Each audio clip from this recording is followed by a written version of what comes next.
Hello and welcome to Women's Biz Podcast. I'm Annie Gibbins, founder and CEO of Women's Biz Global, and I invite you to get comfortable and listen in on candid conversations I have with fascinating women from around the globe. Business leaders, entrepreneurs, humanitarians, athletes, and a whole lot of regular people. Tune in as they let their guard down and open up on aspects of their business and life journey, how they measure success, and what they have learned along the way. These conversations aim to inspire you to embrace opportunities and possibilities beyond the limits of your imagination.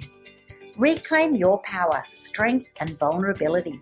Stand in your truth and propel yourself towards the life you dream to live. Hello, everyone. Welcome to Women's Biz Podcast. I'm your host, Annie Gibbins, and I'm so thrilled that you are here joining us today.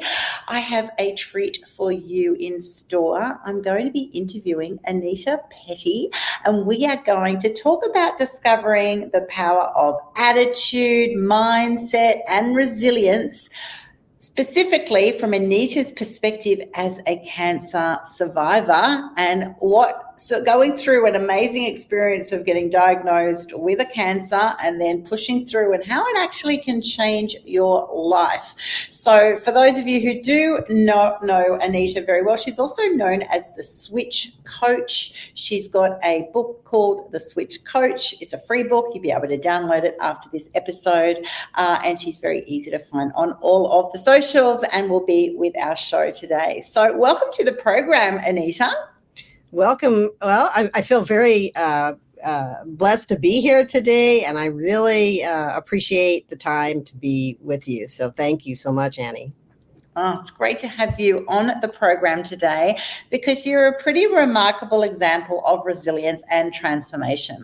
And I absolutely love that because not that you've been through hard times, but that, the story that you actually get to at the other end is really empowering for others. Now, you were a former officer in the United States Navy, and it all took a dramatic turn when you were diagnosed with cancer. So would you be able to share a little bit of that backstory about, what life looked like and then what that diagnosis was like and then, what happens now? Well, sure. So obviously it was quite a shock. There was no warning whatsoever. I had no idea that I was in my mid-30s when that happened.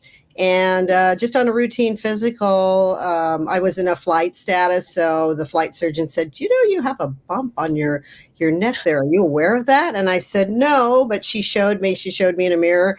And I said, oh, wow, that's rather large. She said, well, we'll just investigate. Well, one investigation led to a next and ultrasounds and they did sampling of it. And then they decided that I wasn't really, they thought it was just benign. It was in my thyroid, which is quite common for many women do develop nodules and stuff. And so they decided because it was interfering with my daily schedule, it was hard for me to maintain my weight. I was eating next to nothing. And so they said, I think it might be a good idea to take it out.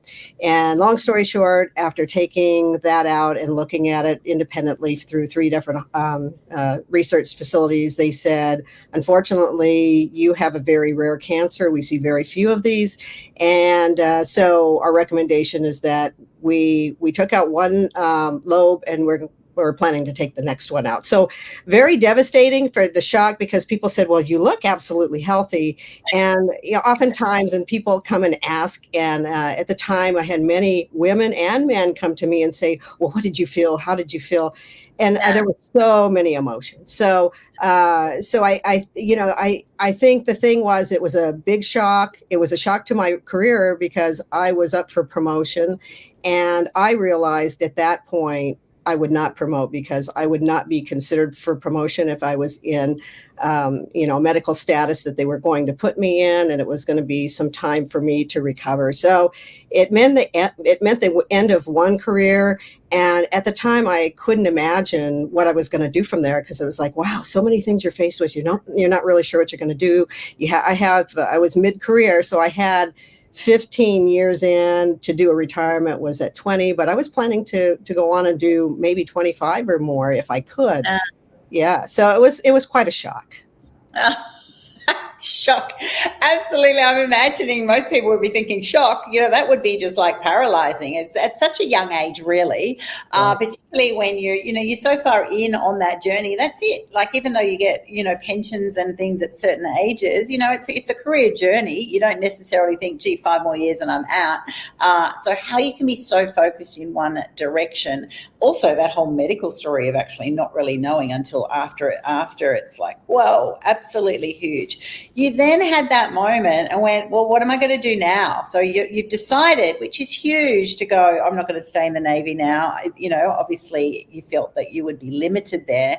So you then actually founded a dental manufacturing company. Like, what made you think this be my niche? Yeah, I mean, people are probably thinking, well, how did you go from that, I have cancer and I'm getting over it, to founding a company? It didn't quite happen like that. I went through, well, first of all, when they take out the thyroid, oftentimes people develop problems with their weight. And I had gained 50 pounds with the ablation therapy, which means that they had to eradicate the thyroid, because this was a rare type that if it came back, there wasn't a whole lot that they could do for me other than beam radiation, and it would be a very long, prolonged, I would maybe live 10 years if it came to that. So I was depressed, I was overweight, and I just couldn't imagine. I sat there, I had my teary-eyed sessions, day after day, because I decided to get out of the Navy because they were only going to put me on non-career enhancing paths, and the doctors had told me, if it does come back, you might have 5 years, and we're just trying to let you know so that you can make your decisions. And so I said, do I want to be stuck on a carrier as an administrative officer, not being able to fly or do anything, and do that for the last 5 years of my life, or do I want to do something that I want to do? So in that process, after they had cleared me and said, we don't think it'll come back, but let's just see, you're in remission. At that time, I also decided to get married. I married later in my life, and I had told my prospective spouse that I wouldn't marry him and die on him. And that was one of the promises I made. So then I got married and I moved to New Mexico. And so over a period of time, it took a couple of years to recuperate. And during that time, I was approached by my husband and his friends said, hey, we're thinking of starting a company, and you have the background to do this. I did some IT types of stuff, some technology thing with computers while I was in the Navy also. And so they said, can you start a company? And I said, sure, it would be great therapy. And so that's how that started. This was in computed tomography. It was in the dental space. It was something I knew nothing about. I knew nothing about dentistry, but I knew that I had the means. I had the foundational skills, and I wanted to give back and do something in my life. And I knew that if I just sat in my room every day and cried and said, oh, no one likes you, you're never going to do anything, then that's what I would become. So I just said, one day I said, you're going to do one of two things. You're either going to get on with living, or you're going to get on with dying. So what's it going to be? And I chose life. And so I started exercising, and along with setting up this company, I was also riding a bicycle. I was riding and, just cancer rides and things to get me enthused. And I saw so many people that were afflicted as well. And I eventually lost that 50 pounds and felt very vibrant. And so created the system that eventually was purchased by a Fortune 100 company. And I could have never imagined that, because I didn't think I had created anything that anybody would want, but it was a means for me to make that transition from a career. It was a dramatic transition, because, you go from one career field, and I looked and I said, what do I have? What kind of skills do I have that I can, relate? What will help me through this next phase? Because I have no idea what I'm doing in the dental industry, right? So I think that's when I realized, okay, there's certain key things that I need to, and I remember writing these down in a journal and saying, what is it that gets me to go? Because people said, how are you able to recover? How are you able to start all over again? And I really had to think long and hard about that, because, that's something that I did without really knowing it, but I just knew that I needed to keep going. I think it's such a fabulous journey, because there's two sides that people approach things. Some people, and most people, will be like, what's the big vision? What do I see that this is a possibility? I'm going to create this company that's going to be acquired by a Fortune 100 company, corp, and make this happen. Like, they've got the big dream goal and they like rein it in. And then other people are at that other side of your journey. And I think this is fantastic for the listeners and those of you watching us and seeing my face as well, going, whoa. It's wonderful sometimes to not actually know what that big vision is, because I'm imagining if you were at that stage when you were leaving, if you went, oh, well, my next step has got to result in building something that's so successful, that's going to be, saleable to this level, that can be intimidating in itself. Whereas actually doing what you did, and I hope our viewers are doing exactly that, get that journal out and write down, what are your skills? What are your interests?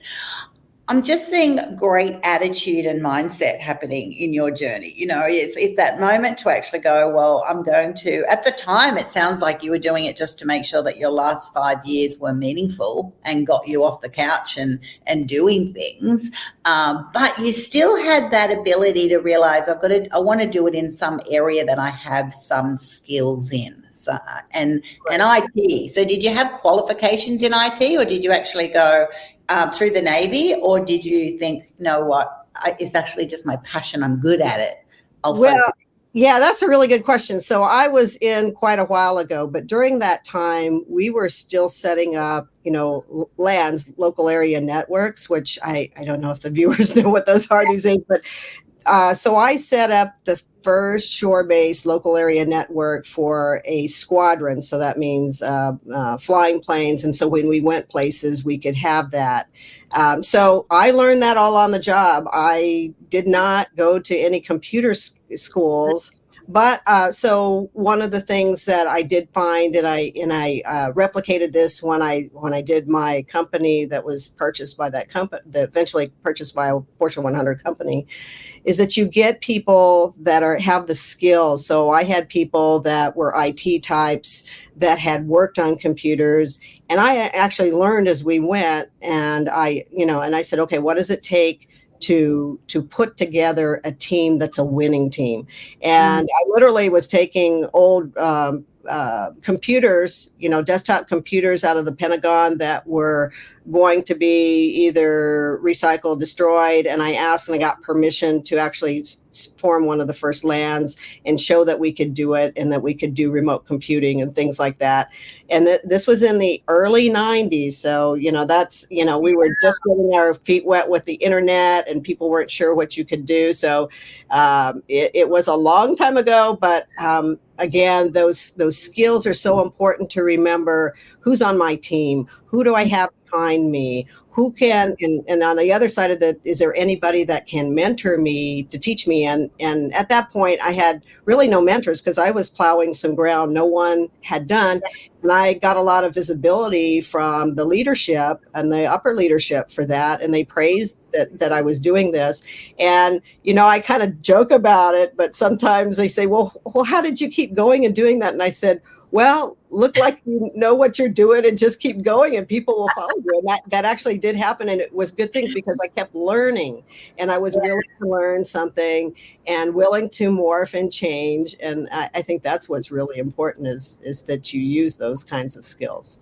Absolutely. Always. We're all learning. That's it. I think other people often look on and go, wow, she knows all her stuff, like she's just got it all nutted out. And the reality is most people, if you're pioneering a new space, which you were back then, you are learning on the job. You're doing trial and error. I love what you mentioned there about the team. It is all about the team and surrounding yourself with complementary people. So they didn't need a whole lot of Anitas at that time, did they? You needed people who were going to sort of assist you, do roles that you weren't, skilled in or you didn't have time for. You've got to be replicatable. There's so much to that. And that's a very conscious choice. Was it hard to find those people?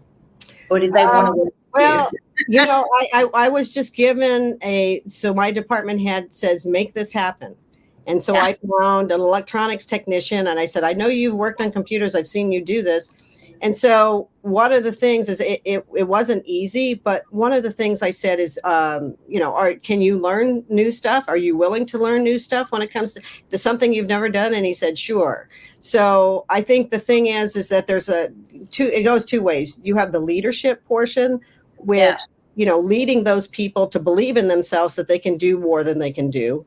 And then you have those people that have the technical skills and it's sort of like you pull on a thread and say, okay, well, can we do this? Can we do that? I don't know. I'll find out. I'll go and I'll research that. Let's see. And then you start to see those people say, hey, guess what I found out? I think we can do this. We can even do better than we imagined. So that I think is really key. And I just remember when I was done with that tour and that person was getting ready to leave the squadron, he said, thank you. I really appreciate it. He was not he was an enlisted man, a junior enlisted man, but he said, if I ever want to get out and do computer stuff, I know what to do now. So, and I don't know whatever happened to him, but certainly he probably, found something out there after his career in the military was over.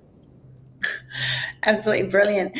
The strategies that you had to develop to create that mindset for success, right? So a lot of them, I think it sounds like you've learnt them on the job, but you really needed to constantly become stronger, become more resilient, because I'm imagining, I'm just going to take a punt here, it didn't just all roll out for you. There had to have been, hurdles, challenges, setbacks, people who'd let you down. Like, that's a reality of life, so it's, other people kind of go, oh, it was really easy for them. It's like, no, it's usually blood, sweat and tears, a lot of fun and learning and joy along the way.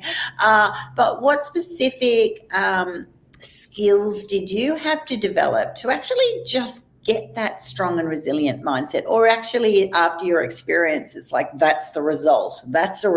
You step in and you just keep backing it up, you will get there. Yeah, I mean, it's something that I didn't sit there and say, let me see what steps I can do. Yeah, it usually happens like that. But what I didn't know at the time, and I know now many years later, is that I was a pretty resilient person, and I didn't have any idea what resilience was. But just a quick review: to come back from setback, and failure, and adversity, and learn from your mistakes, build the skills, and know how to deal with adversity the next time you see it. That was so important. And I can tell you the setbacks in many, many things that I did. And eventually when I formed my company later on, is there were days that I just wanted to walk out and not be, because I had people screaming at me because the product wasn't right. Somebody had promised one of our customers a product we quite frankly didn't have. And so I was faced again with, how do I create this product and take a team of advanced engineers that know some advanced software, 3D software? How do I create something that will make them happy and keep me from having to spend, extra hours here? Because when you're an entrepreneur, you don't have tons of people that you can just say, okay, handle this. You're right there in center. So, I think the thing is that when you're faced with that adversity, and there will be days that you just say, I'm just giving in. The one thing that stopped me is I remember somebody said to me, think about what will happen to all those people that we've hired to do this if you quit, because you're important to this organization. And if you quit, their lives will be affected. There's no way around that. And if you think about when you touch lives out there by being a leader or a mentor to people, you do have an impact. What you do does have an impact on people. And I guess when I sat there and I said, okay, I don't want to impact people adversely in their lives. So I said, okay, I can do it just one more day. I'll come in tomorrow, see if it's better. And I lived day to day like that for a while until I said, okay. Finally, there was some help coming. We hired some people that could take some of the burden off, but literally some of the products we had to recreate, and these were digital products. So it wasn't like you had to mold them or cast them, but you had to make them over and over. And I did some of them 8 or 9 times the same product over myself to try to get it to work. So, so it's that resilience and saying, okay, this didn't work this time. What am I going to do? Or you see that same issue and somebody says, oh, we're going to offer a product. It's like, wait, let's make sure that the product's going to be right for people and that we can make it and it's not an undue hardship and that we got a plan for that. So that's, I think part of it is knowing and having that hindsight, but also just making sure that you have the stamina, you realize that what's at stake and that you try again and you keep coming back to try again, even if it looks like, oh well, it's maybe not the best thing and it looks hopeless. You have to have the mindset to think positively and to persevere and to keep trying again and again. Absolutely. And well done you for doing so. I was just thinking as you were sharing there that it's so important to have a number of things on your list as to why you are doing what you're doing. Right. So when you mention there, but you don't want to let other people down, are you giving back to society? Are you progressing things? If it was me, and I'd love to know what the listeners think of this. So pop that in the chat if you can, what's the reasons? And do you have a number of reasons? The reason I say that is because if there's one reason, like I've got to do something, because I don't want to die in the next 5 years and have not tried, then when that thing's going hard, it's easier to give it up. Whereas when it's like, because I'm learning, I'm growing, I'm pioneering, I'm bringing others on the journey, all those things that you were sharing, I'm now, creating something that's going to be saleable. It's actually going to help future generations if I get it right. There's just so many things on your list, so that when you are having those challenging days in one of those areas, it must be easier to go, yeah, that sucks, but I've still got a lot of positives, right? Is that right. Positivity that you had? And I'm just trying to unpack that for our listeners as to how do you get that? I'm thinking it's because you're aware of all of the reasons why. Right. Well, I think one of the things is when you've been there once and you've done that and you keep coming around again and you see, different iterations of it. I think one of the big things that I had really when I was younger and many things is if this doesn't go right, I was worried and I was thinking of all the outcomes that could happen instead of focusing my energy on, okay, how do we get beyond this hurdle and how do we get on to the next thing? And so back then it was about the worry. And then after everything worked out and it ended up being okay, it was a lot of work, understand. It wasn't just like, oh, it just kind of came together by itself. But when it worked out, I looked at all the energy I had spent on worry and all the things that could go wrong. And I said, okay, this time around, when I saw something similar, I said, I'm not going to sit here and worry about it. I know that it is what it is, and I'm just going to move forward. And if it ends up being something bad, okay, I'll deal with it when it comes, but not until that. And I will come up with the solutions that will get us to where we want to be, whatever that is. And sometimes, one person said, well, are you just all making this up as you go on? I go, yep, sure am. And they laugh and they're like, yeah, right. And I'm sitting there kind of tongue in cheek saying, yeah, right. No one that's ever done this before.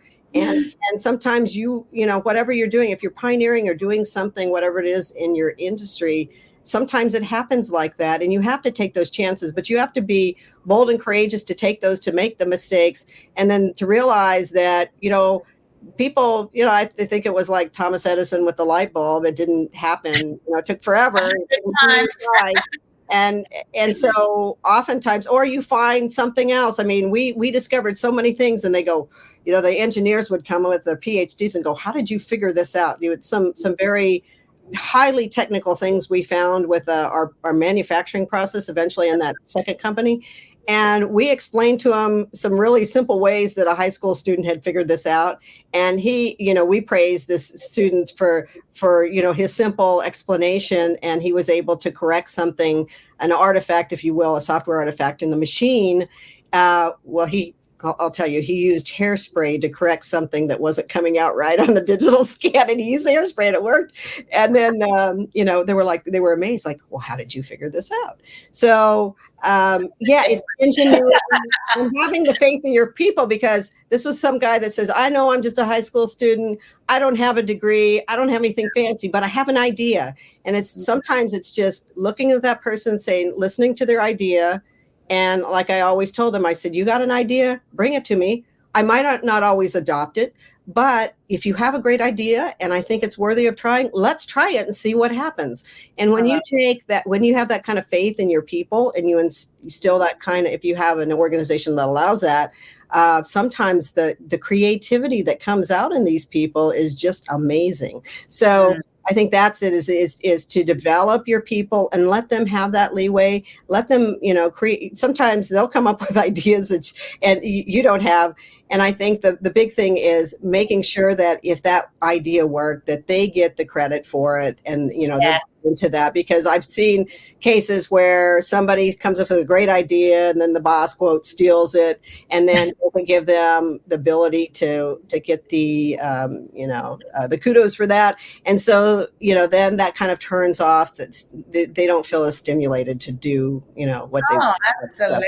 They're not going to share in the future, right? Because they've been robbed. There were so many gold nuggets in what you just shared there. And one of them for our listeners is, think about, are you in an environment that is allowing you to have that ability, that comfort, that safety, psychological safety, to be able to contribute and give ideas and have them played with? Because that's right, every idea might not be brilliant, but if you get one or two shut down, then how do you know that some of those other ones that you were going to then in the future share wouldn't have been brilliant and potentially, life-changing, right? So I'm all about creating an environment like you are, that all ideas are welcome to be explored, and sometimes with different perspectives, different minds, different intellects, different opportunities, like the hairspray, like wacky stuff happens. You go, wow, I'm so glad we felt safe enough and secure enough. So to our listeners, I'm not saying quit your job if you're not getting it, but I'm saying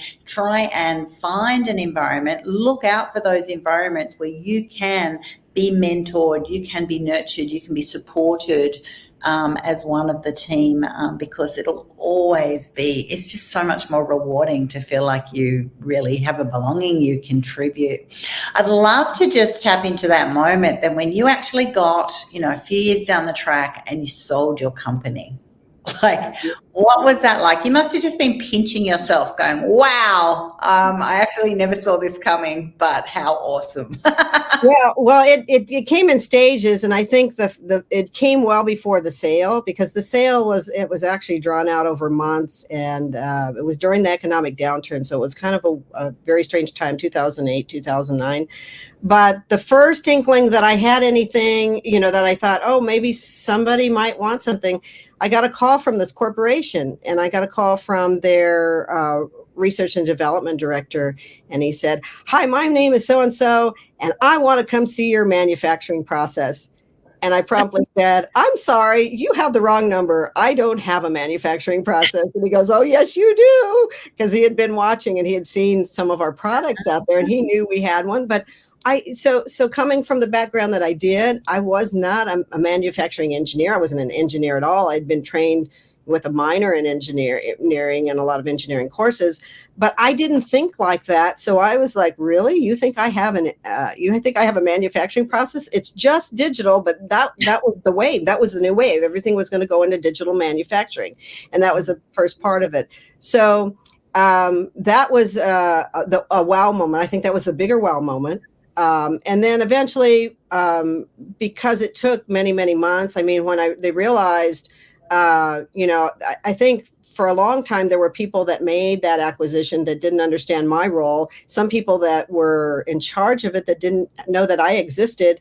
And so they came in, they brought their team in, they go, who are you? And I go, oh, I kind of run the place. And they go, oh, you come with it. So, and so for me, I had I'd worked for the government for many years, and in this role, I just kind of, entrepreneur, just trying to get through the days. And they said, "Oh, well, how much money do you want?" And I threw out a six-figure figure that I thought, "Oh, they're never going to want." And they gave me the exact. They go, "Okay, is that all you want? Do you want a car?" I was like, my eyes were huge, like, "Wow, you really think something of this product?" And so that, I think that's when I realized that they looked at us because and one of the comments that was made was that we really like you guys because you don't spend a lot of money on your surroundings, like a lot of people have the fancy office and then they don't have the product. He would come in and we had secondhand chairs that we would find in old office sales, and the roofs weren't completed in that. And he goes, "I really like you guys because you guys put your money towards the thing that's most important. That's the machines, the manufacturing process." And, because I used to sit there and I was so embarrassed when we had people show up because some of our chairs were tattered, but apparently that was like a virtue. And I was like, wow. So it was so low maintenance. When I said, I remember they said, "Oh, they're coming to visit." Oh, and one of our other leaders there said, "It's going to be what it's going to be. They're either going to like us or not, but on our merits, we have a product that they definitely want because they've asked a lot of questions." So, so that was a very interesting moment when he said, "I love you guys." And we're standing in there and I'm looking at all the tattered chairs. And I couldn't imagine why he said, "I love you guys." You're more profitable. So do you look back now, and it's a hard one to think, do you look back now when they said, "Oh, is that all you want?" It was at a moment now you look back as a businesswoman and go, "I should have paused at that moment and said, what ballpark are we going to be starting from your side?" Or I'd have to get myself a valuation. Or do you know what I mean? Like, it's exciting. It's one of those levels of exciting to be chosen and to actually have something, and hey, you're thrilled. And then also you go, was that the best that I could have done? Do you kick yourself over that? Do you go, "You know what? No, not really. I might do it differently in the future"? How do you process those kind of moments? Yeah, at first I thought, "Oh, well, maybe I underestimated this." And then the realization set in. I said, "Oh, am I going to be able to live up to that number?" But as it turned out, the number I chose was pretty much in line with eventually when I was integrated into the company, and they did, that was over a series of months. That pay was about right. It was a little bit low, but through other things that they have, incentive programs, they were able to boost that some. And I know my boss at the time did give me some compensation based on performance to warrant that. So I would say, don't worry about those things. I mean, they'll work themselves out. But it would be good because I was really caught kind of blindsided and not knowing, I probably need to think this, but know what you're worth and know what you are, but also have a realistic look at what you're worth. And, to go out there and say, and typically it would have been an engineer or an R&D mid-level management job for me, and just understand what the job market, it doesn't take long to do that. But I really didn't know, what to expect. Now, looking back on it, I think it was okay. It ended up, and they were able to adjust appropriately. If I had asked for something too high, that would have been very difficult. So, for example, if I had asked for something that was a senior executive, they probably would have had to come back and say, "Well, we can't do that," or So I think it worked out just fine. Sounds like it did. Now, you're all about giving back now at this stage of your journey. Like, you love mentoring, you love supporting others. I'd love you to tell us, well, why do you love that so much? And is it because you you mentioned earlier in our conversation, that you didn't really have a mentor, you're busy pioneering yourself. Is it because you would have always loved one?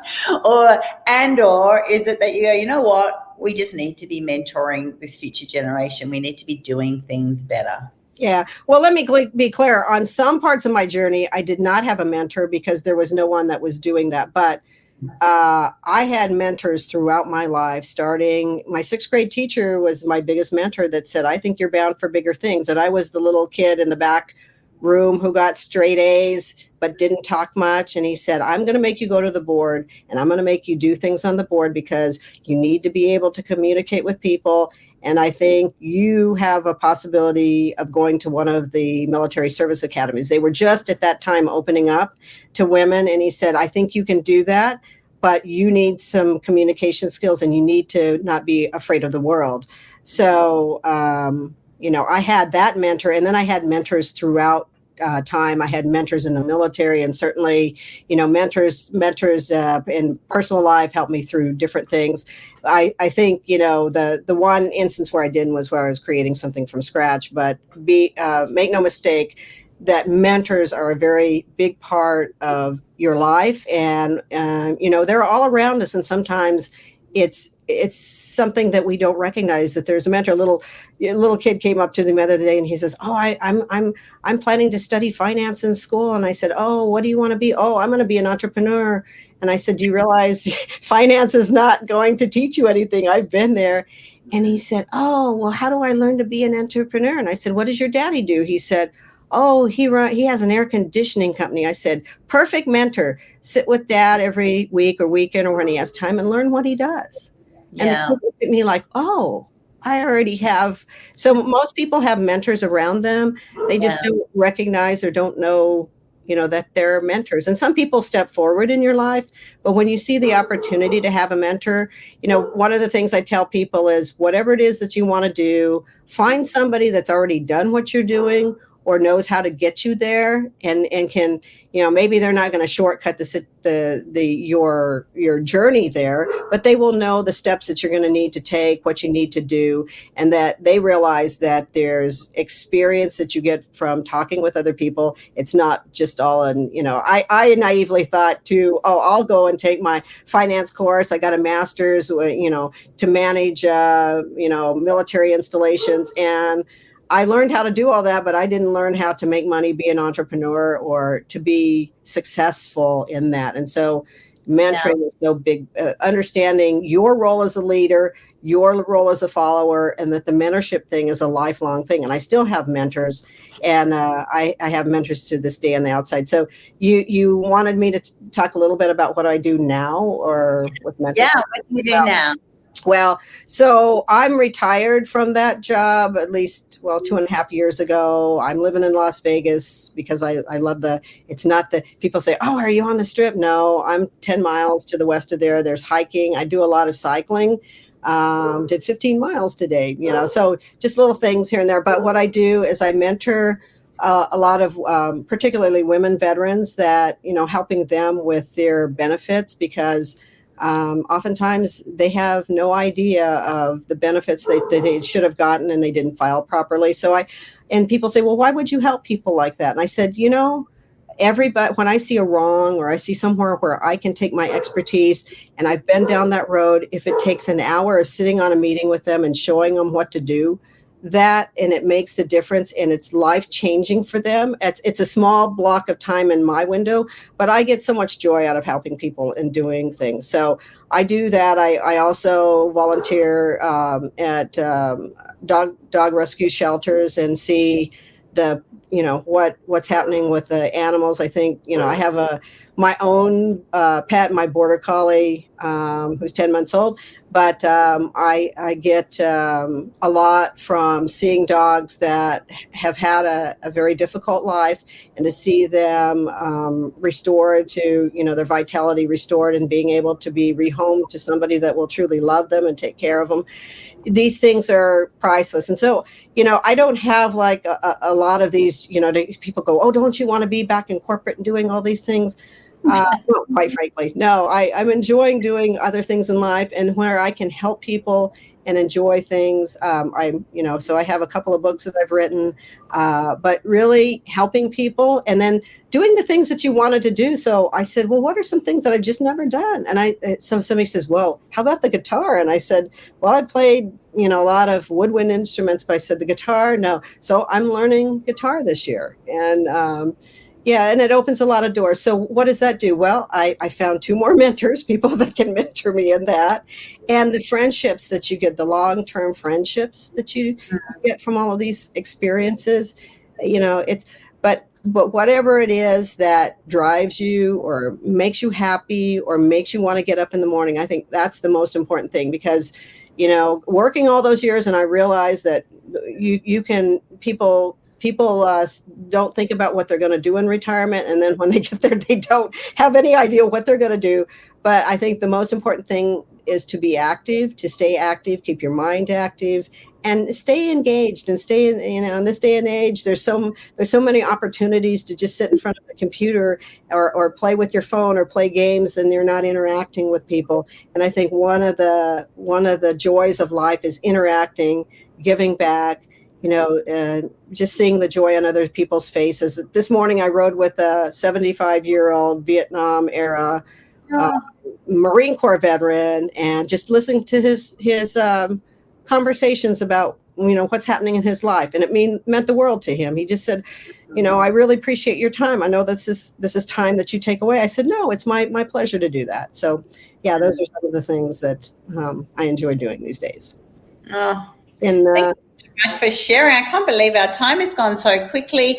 For those listening along, I've written some key points for you just in summaries. Failures is what I'm hearing are some of the best teachers, so you're not going to, we often say fail often, fail forward, which is really easy when you feel like you've got things together. When you're at that other end of your journey, it's really hard, but we're telling you, it's going to be your best lessons, because you're going to be doing. And while you're doing, you're learning, and you're also, don't just learn by yourself, learn from others. I think that is the best tip that you said. Hey, your dad's got a business. I had that same thing of like, I was always looking for other things going, didn't realize we actually had a home business. If you've got someone who's got just even something that's going out of the back of their basement, you know what, they are just working, having skill development that you can learn. Even if you don't become an entrepreneur, even if you go off and have your career, you learn so much, because when you can do something on not much, you can do amazing things with money.